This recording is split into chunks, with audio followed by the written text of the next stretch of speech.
Thankfully, finding a good doctor is easier than ever. It's called ZocDoc. ZocDoc is a free app where you can find amazing doctors and book appointments online.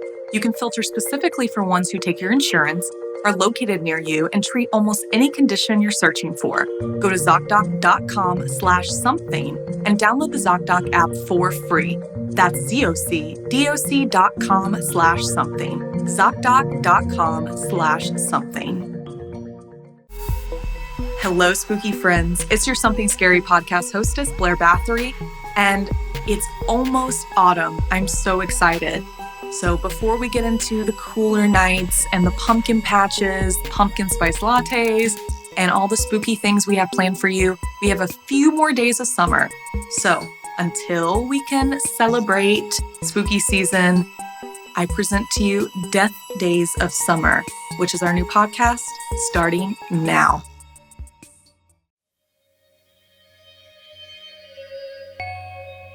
Hello, I'm Blair Bathory, and this is the Something Scary podcast. Thank you so much for being here. Whether this is your first time or you're one of the brave souls who join us every week. Do you want to be part of Something Scary? We have so many ways for you to join us. The easiest way is to join our Patreon. For just $4.99 a month, you'll get access to our members-only Discord and a chance to talk to others who love scary things as much as you do. Second, treat yourself to a Something Scary cap to keep the sun away this summer, or maybe a cozy hoodie for when the night turns chilly. Go to somethingscary.com and check out our merch. As summer winds down to its end, people are desperate to get in their last-minute barbecues and trips to the beach, as if summer will never come again.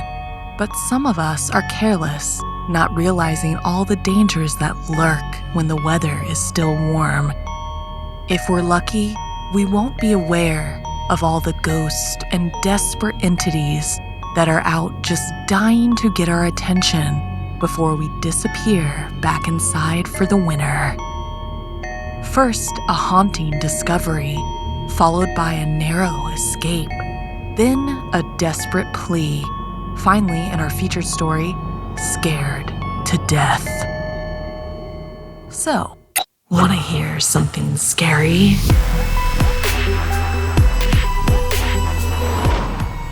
Death Days of Summer.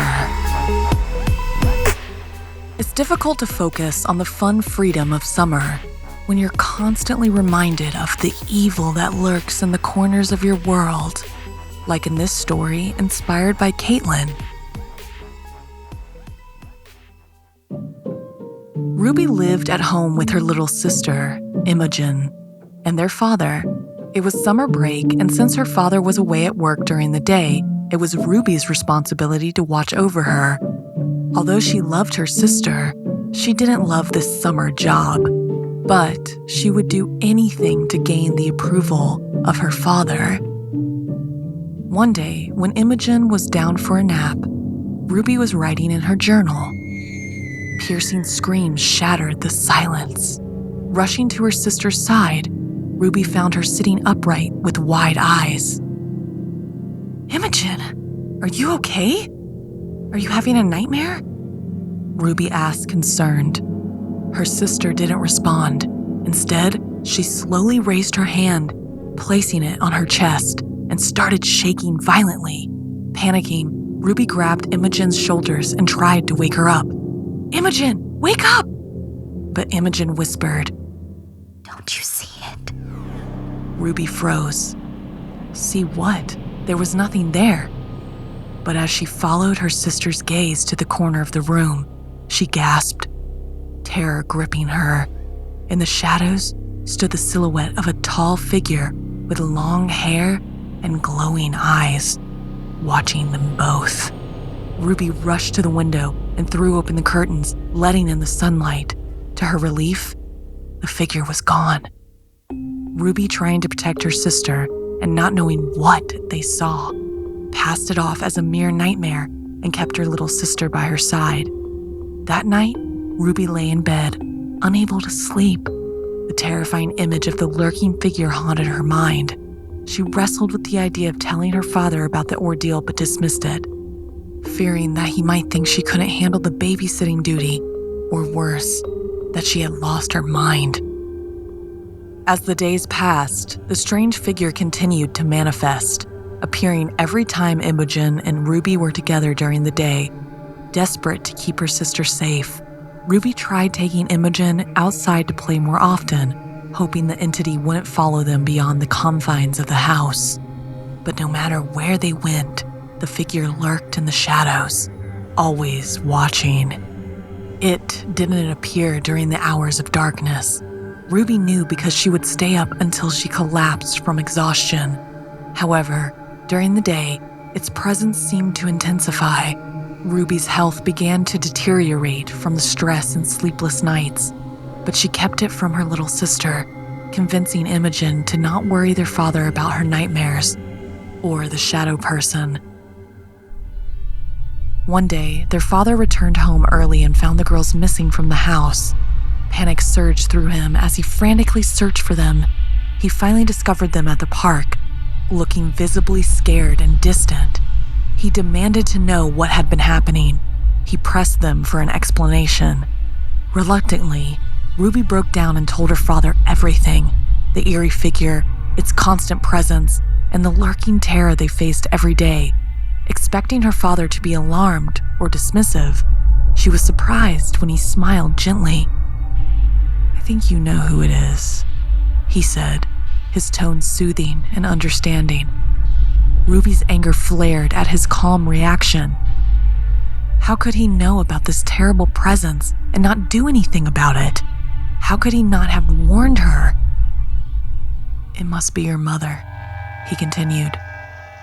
"She made me a promise to never leave you girls, and I believe she's been looking out for you during the day." This revelation brought some comfort to Ruby and Imogen. If it was their mother watching over them, she meant them no harm. However, as the days passed, the ghostly presence remained absent.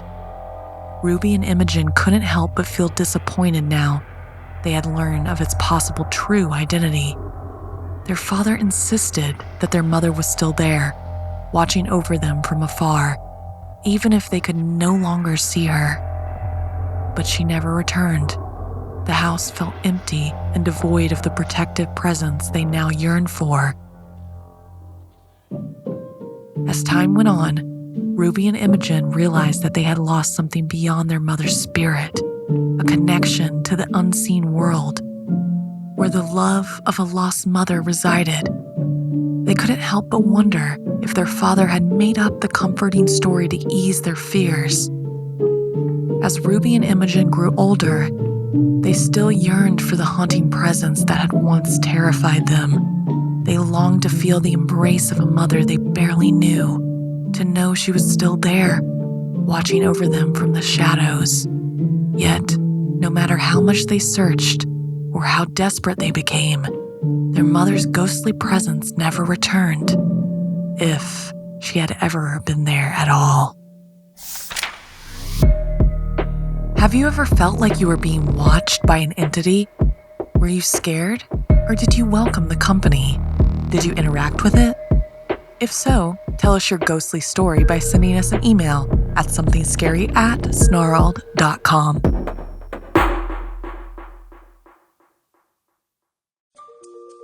There are a lot of things that don't make sense to me. Like, you listen to all these health-obsessed folks, but when was the last time you went to an actual good doctor? Like, in real life, with real medical experience and a stethoscope. Thankfully, finding a good doctor is easier than ever. It's called ZocDoc, a place to find and book great doctors who actually have amazing reviews, many with appointments available within 24 hours. ZocDoc is a free app where you can find amazing doctors and book appointments online. We're talking about thousands of top-rated patient-reviewed doctors and specialists. You can filter specifically for ones who take your insurance, are located near you, and treat almost any condition you're searching for. Book an appointment with a few taps in their app and start feeling better, faster with ZocDoc. It really couldn't be easier. Go to ZocDoc.com/something and download the ZocDoc app for free. Then find and book a top-rated doctor today. That's ZocDoc.com/something. ZocDoc.com/something. This show is sponsored by BetterHelp. Sometimes in life, we're faced with tough choices, and the path forward isn't always clear. And for me, it's helpful to have a second opinion. I find that during my therapy sessions. I prefer to speak with someone that can work around my schedule and be available anytime, anywhere I am in the world. One of the best options I've found is BetterHelp. It's entirely online, designed to be convenient, flexible, and suited to your schedule. Just complete a brief questionnaire to get matched with a licensed therapist and switch therapists at any time for no additional charge. Let therapy be your map with BetterHelp. Visit betterhelp.com/scary today to get 10% off your first month. That's BetterHelp, HELP.com/scary. BetterHelp.com/scary.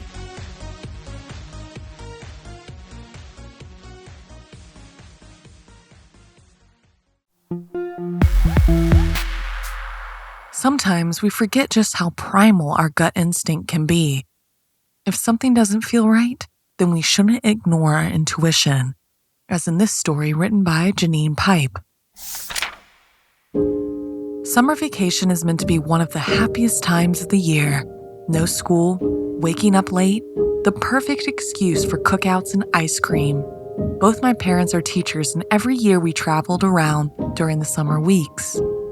There were a lot of road trips in my childhood, lots of camping and sightseeing, and we loved it. Until the trip I turned 13 and witnessed something I'll never forget. By then, a lot of our friends were visiting Europe, but our parents felt there was enough to see in the US before we needed to head abroad. Now, my brother Mikey and I were older. They had invested in an RV so we could sleep in the vehicle or pitch a tent for our room if we wanted. They strive for a mix of fun activities as well as educational and historical. Being big baseball fans, we would try and find stadiums to catch games from Major League all the way to A teams. Sometimes we ended up in the middle of nowhere. It was super late when we pulled into the Fork River campsite. The reception building was closed up, with just a sign indicating we were to park out back and someone would check our documents in the morning. It was super dark too, with only one other RV in the lot and a couple of station wagons with tents pitched next to them.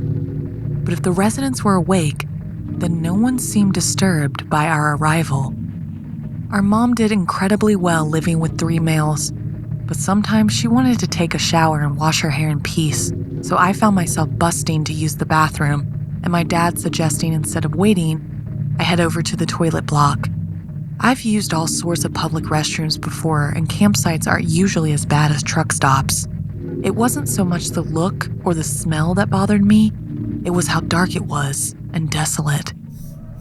I did what I needed fast and was speed walking past the pitched tents when I froze in my tracks. The strangest noise was coming from inside the tent closest to me. Suddenly, the side of the material bulged as if a limb was pressing against it, and I hot-footed it back to the RV. Dad and Mikey were playing poker, and Mom was now in her bedroom drying her hair. I didn't say anything. I wasn't even sure what to say. I just had this awful feeling something wasn't right. Thankfully, we had a tight schedule to keep, and we're up and out of there nice and early. As we left, I noticed the tents and the other RV were still there, but one of the station wagons had gone, and there was still no sign of any people. We spent the day exploring and caught an afternoon game of local baseball. As the storm started to roll in, Dad suggested we head back to the previous night's campsite instead of carrying on to the next one. "No!" I cried, making everyone jump in surprise. I managed to mumble something about how we should keep going, and thankfully they agreed. It was pouring by the time we reached the next site, and again completely dark. This time, not only was the reception office closed, but there was not a single other vehicle or person around. There was a sign again on the window, but it was too dark to read. As we went through into the lot, it was a ghost town. "Let's just get some sleep, then head out first thing," said Dad, not wanting to drive any further in the storm, but clearly feeling not totally at ease. "We all stay in the vehicle, okay?" I'm not sure any of us got that much sleep between the rain pelting down on the roof, the thunder rolling through the skies, and just the general sense that something was off. We all agreed to leave as soon as it was light. Mom was making a big pot of coffee as we drove past the reception area when suddenly Dad jammed on the brakes. She was about to tell him off when she saw through the window why he stopped. The sign we'd seen last night wasn't in fact a note from the campsite. It was a police wanted poster. That's why the place was empty. Turns out there was a serial killer on the loose. He'd been targeting campsites and preying on travelers.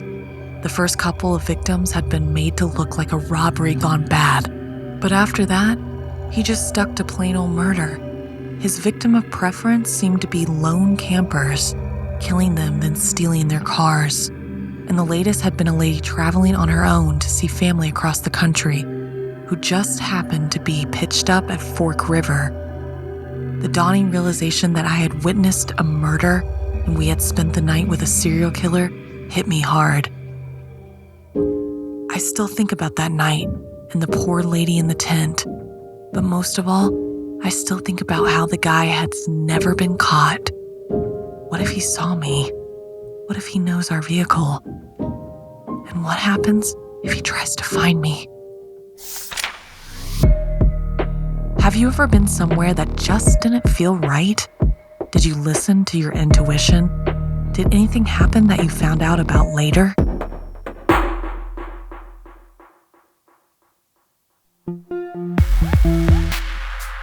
Sometimes the most terrifying thing you could possibly do is the thing you know in your heart is the right thing to do. Like in this story, inspired by Arina. The beach resort buzzed under the summer sun as my family arrived for our vacation. I was a curious 11-year-old girl, eager to explore the sandy shores and splash in the waves. While my parents unpacked and settled on the beach, I couldn't wait to dive into the sparkling waters. I excitedly donned my new goggles, hoping to catch a glimpse of the underwater world, a whale maybe, or a stingray at least. I swam around, watching the rocks and colorful fish below. I heard a distant voice calling my name, Arina. Startled, I looked around, but there was no one nearby. The voice was muffled under the water, but kind of sounded like a boy around my age, but there was nobody in sight. Feeling uneasy, I swam up to the surface and removed my goggles. As I did, the voice stopped, but a strange sight caught my attention. Under the water, there was a shadowy figure of a boy, about 10 years old, standing on the seabed. He seemed to be holding something that glistened and sparkled like a precious crystal. Fear mingled with curiosity, and against my better judgment, I took a deep breath and dove back into the depths. But I forgot to put on my goggles. As I swam closer to the boy, my heart pounded in my chest. The water around me seemed to grow darker as I approached him, and I could barely make out his face. His eyes glowed with an eerie light, as did the mysterious crystal he was holding. Suddenly, I felt a strong grip around my ankle, pulling me down. Panic surged through me as I struggled to break free, but the boy's hold was relentless. My attempts to swim back up to the surface were useless as he kept dragging me deeper and deeper.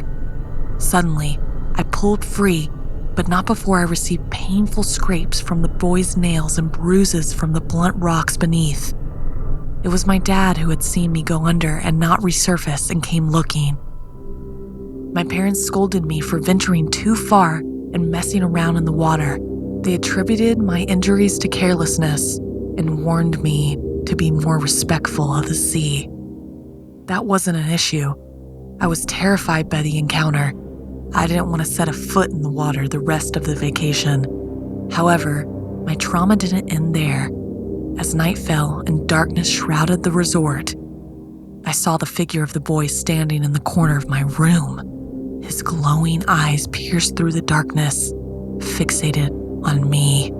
He looked desperate, almost pleading for something.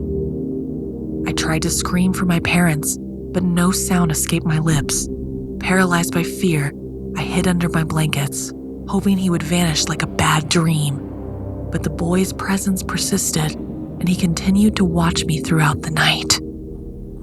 Desperate to make sense of the haunting figure, I confided in my parents the next morning. I told them about the boy in the water, about the crystal, and about his visit to my room that night.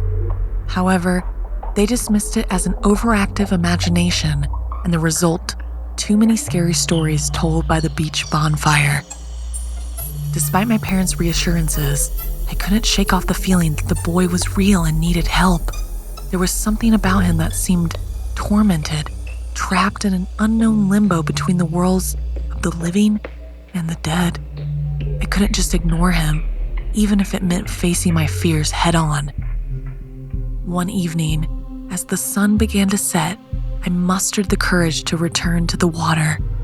Armed with a small shovel and a bucket, I waded into the shallows.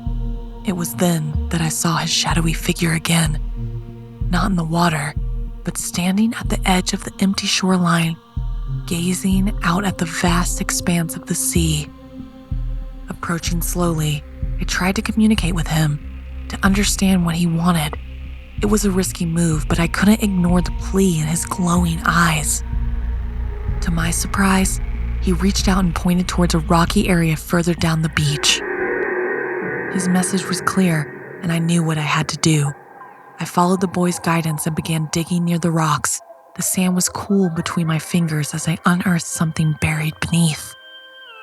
To my astonishment, a glimmering crystal emerged from the depths. The moment the crystal was free from its sandy prison, the boy's form seemed to waver, as if he was dissipating.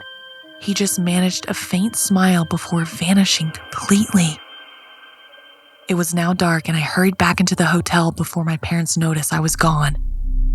The next morning, news of a missing boy spread like wildfire across the resort. As my parents discussed the heartbreaking story, I couldn't help but feel a deep sense of loss and sadness for the boy I had encountered, knowing he was dead. In the years that followed, I kept the crystal he had led me to as a memento. And though I never saw the boy again, I believe that he had found some semblance of peace by leading me to the hidden treasure that had bound him to the earthly realm. My family continued to visit the beach resort every summer, and I, too, returned to the water. However, I was never afraid of the ocean again. Instead, I felt a strange connection to its depths, as if a part of the mysterious boy's spirit lingered there, grateful for the kindness and understanding I had shown him. It felt like I was being watched out for, and I always remained respectful of the water. Are you afraid of going into the ocean? Do you ever wonder about all the creatures, dead and alive, that are lurking beneath your feet?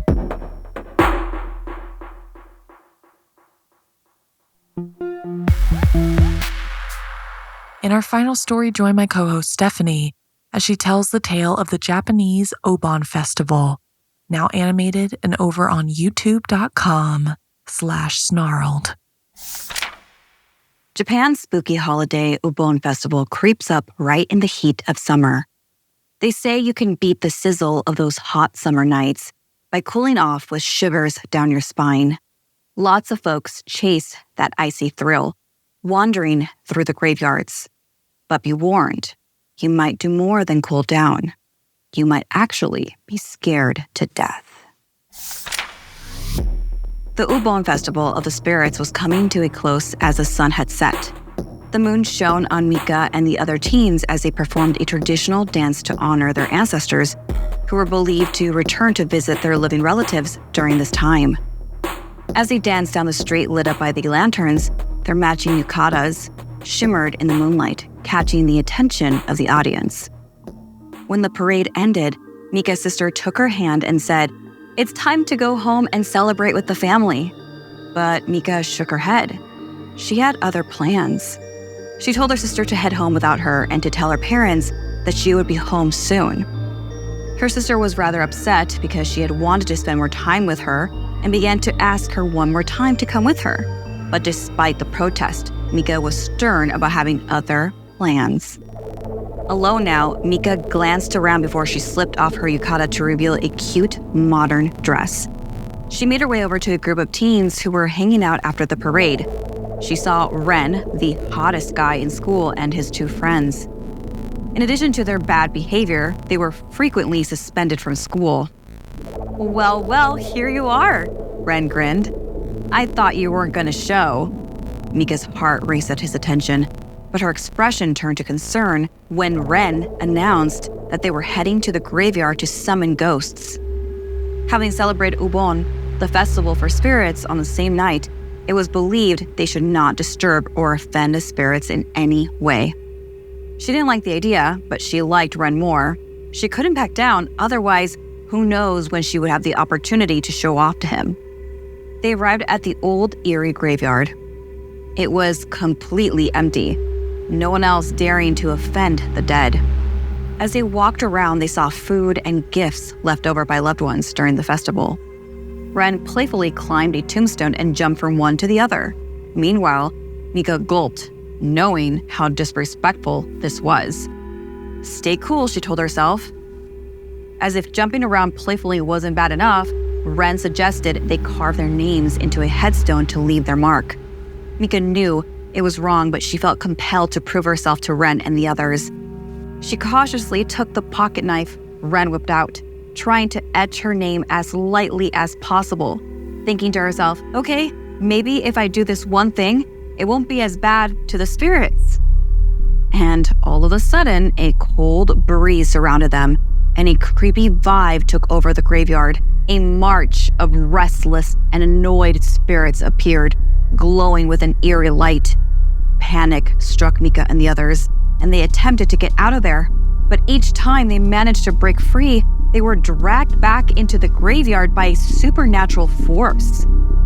While the angry spirits had Ren's body pinned to the ground, his two friends managed to get away, leaving Ren behind, screaming in fear.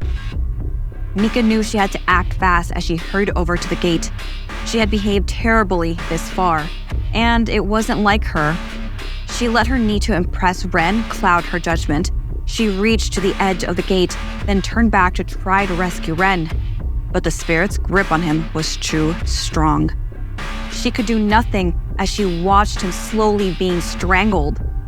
Desperation surged within her as she became overpowered and was slowly dragged by these invisible hands over towards Ren. Then, suddenly, in the distance, she saw her little sister outside the gates. No! Mika screamed, trying to warn her sister to stay away from the evil spirits. As if a guardian angel had heard her plea, her grandmother, her Sobo, appeared at the edge of the graveyard. Her Sobo was a wise woman deeply connected to and familiar with the ways of the afterlife. She calmly approached them and began chanting ancient incantations. The spirits let go of Mika for a moment, and she was able to escape. With tears in her eyes, she reached out to save Ren, but it was too late. The spirits had claimed him for their own. Mika's Sobo continued her ritual, soothing the enraged ancestors and allowing them to return to their resting place. The graveyard gradually fell silent, and soon the only sound that remained was Mika's sobs. Mika's sister had followed her that night, and when she saw the teens heading into the graveyard, she bolted to tell her Sobo that Mika needed her help. In the aftermath of the night, Mika found herself forever changed. She performed every year with her dance group in the Obon festival, and as they swayed and twirled, they felt the presence of their ancestors watching over them, guiding their steps in an internal dance that bridged the gap between the living and the dead. Most would find this peaceful, but remember, what Mika saw and experienced was far from normal.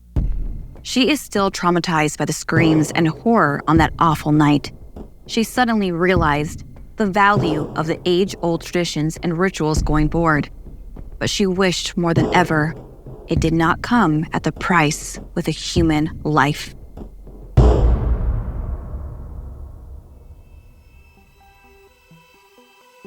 This week's podcast stories were edited by Sara Lukasiewicz, Janine Pipe, and Stephanie Strange. Narration by Blair Bathory and Stephanie Strange. Audio edited and mixed by Fitz Harris. Additional audio editing by Calvin Linderman. Art and graphics by Irma Richardson. Produced by Anna Villalobos.